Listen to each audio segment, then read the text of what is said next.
Was Peyton as impressive after you broke down the video as he was to the naked eye yesterday? He did a lot of good things. 5 touchdowns is a lot. He was fortunate to get a couple, just right there on the 1 or 2 yard line. He did a nice job of punching it in, something we did better this week than we did the week before.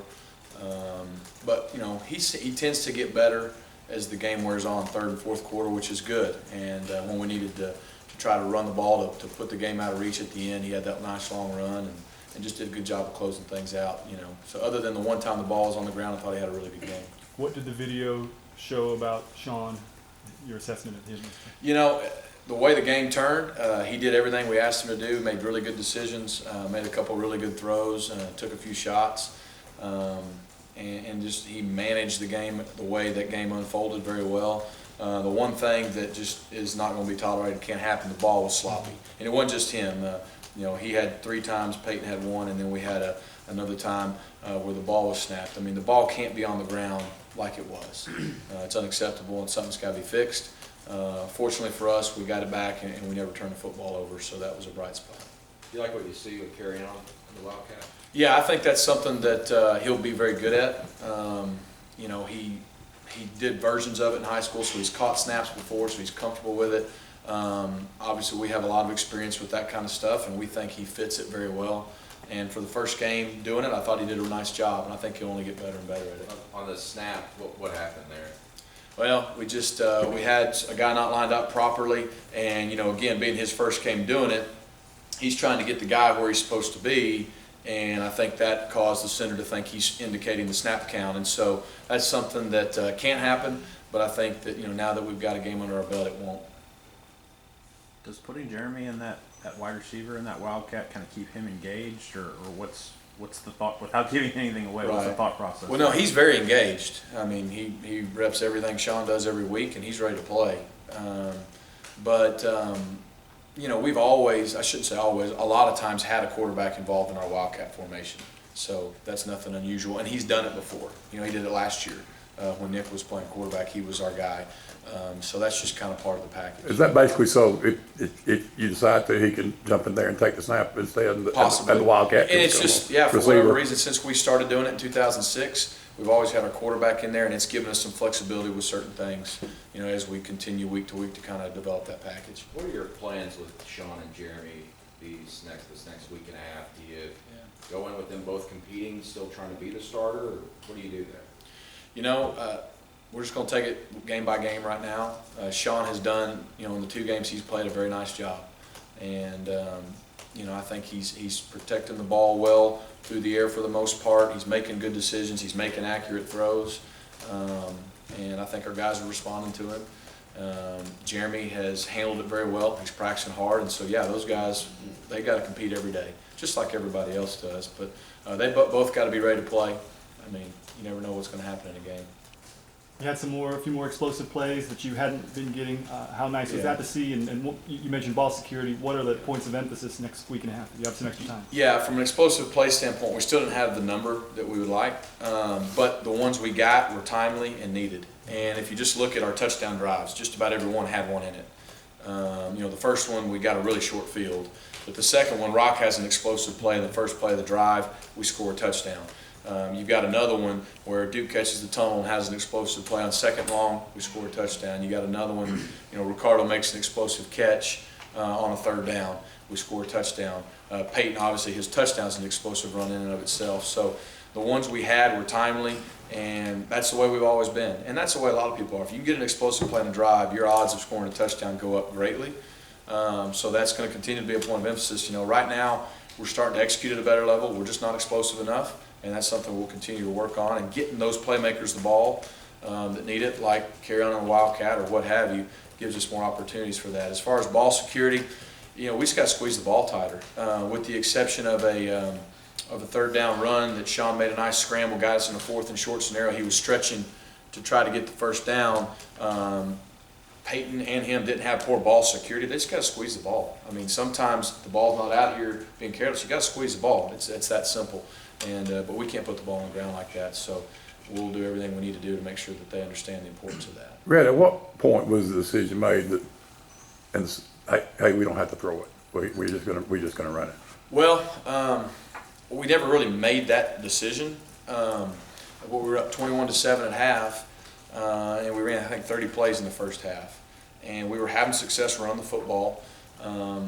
They were doing a lot of things that they hadn't been doing. The way they were pressuring us and things they were doing to try to, I don't know if it's just kind of change things up, but they were doing a little things out of the ordinary for what they've shown.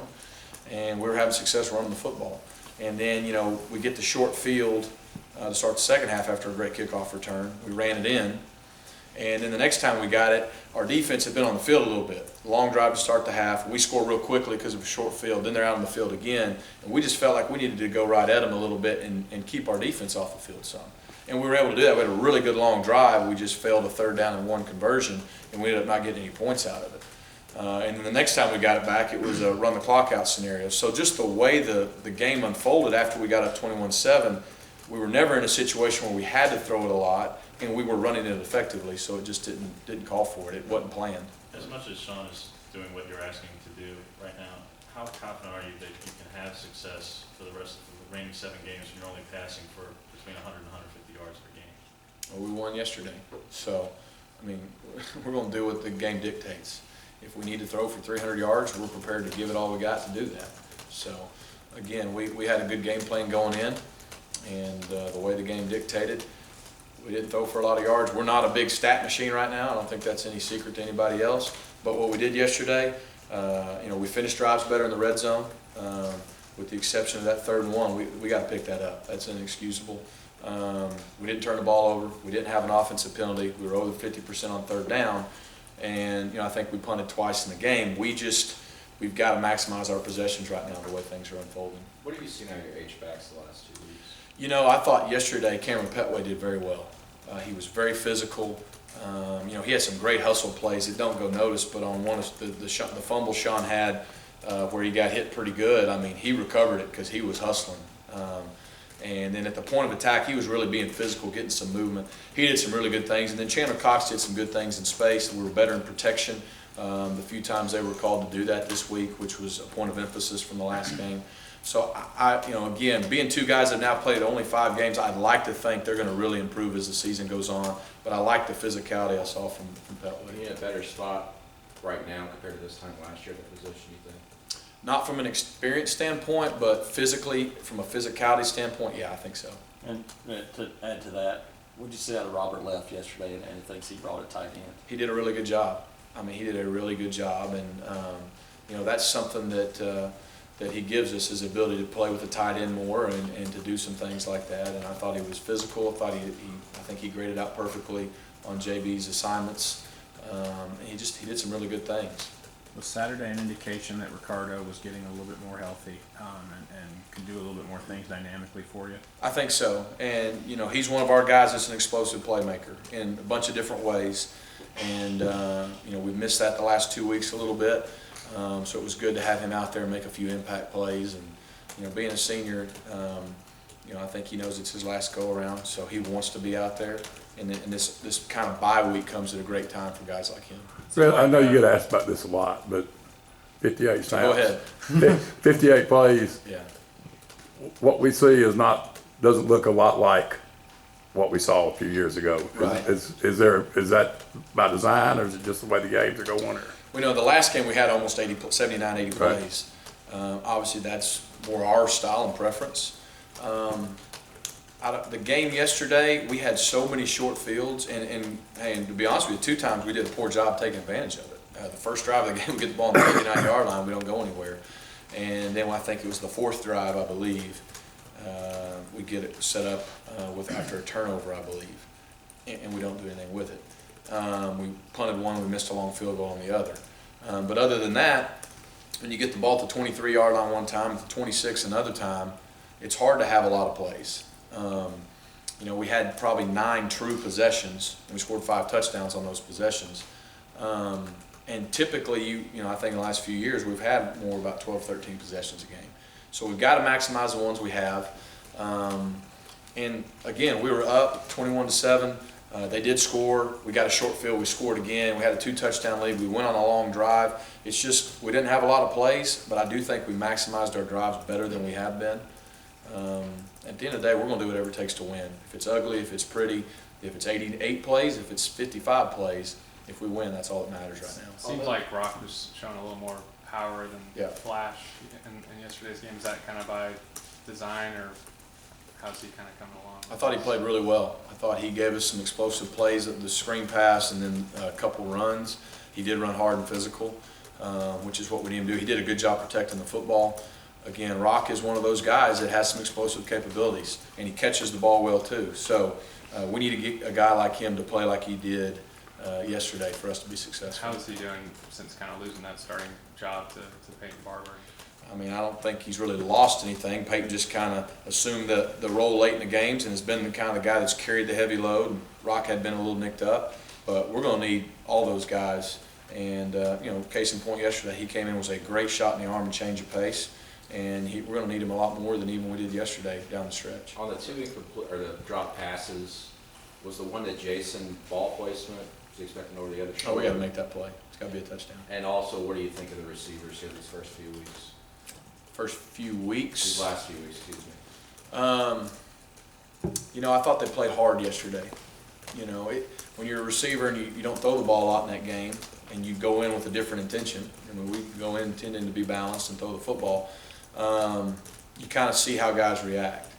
And, you watch plays when we're getting down inside the 5-yard line, and you got Melvin Ray, and you got Ricardo Lewis, and you got Duke, and you got Marcus Davis in there. Most of those times, those are the guys that were in there. And they're blocking their tail off. And as soon as we score, they're fired up. They're not walking off with bad body language and those things.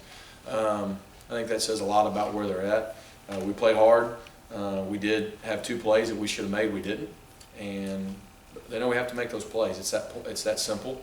But then you look at a play like Ricardo made on that 3rd down. Sean did all he could, gave him a chance one-on-one. He went up and make a great play on the ball. We just got to have more plays like The that. criticism of Ricardo was the drop passes last year. Right. He doesn't seem to be doing that at all this year. Correct. What was the change there in this offseason to now? Sometimes being a senior and it being your last time motivates you. He's worked really hard. He's the guy after practice every day. He's on the jugs machine catching extra balls. I mean, he's probably the last guy off the field. I think it's important to him. Maybe just a light came on, and then you put a guy in a different role, maybe than he's been, and you go to him more in those clutch situations. It gives them confidence, and you make a few plays. So, but I have been proud of him for that, because that has been a negative knack on him, and he's answered the bell so far. But to Peyton specifically, Last one. with the last 2 years when you had running backs have big years, He's not good enough for the next one. Trey wasn't unheralded. He was coming off a 1,000-yard year. Cap was a top JUCO guy.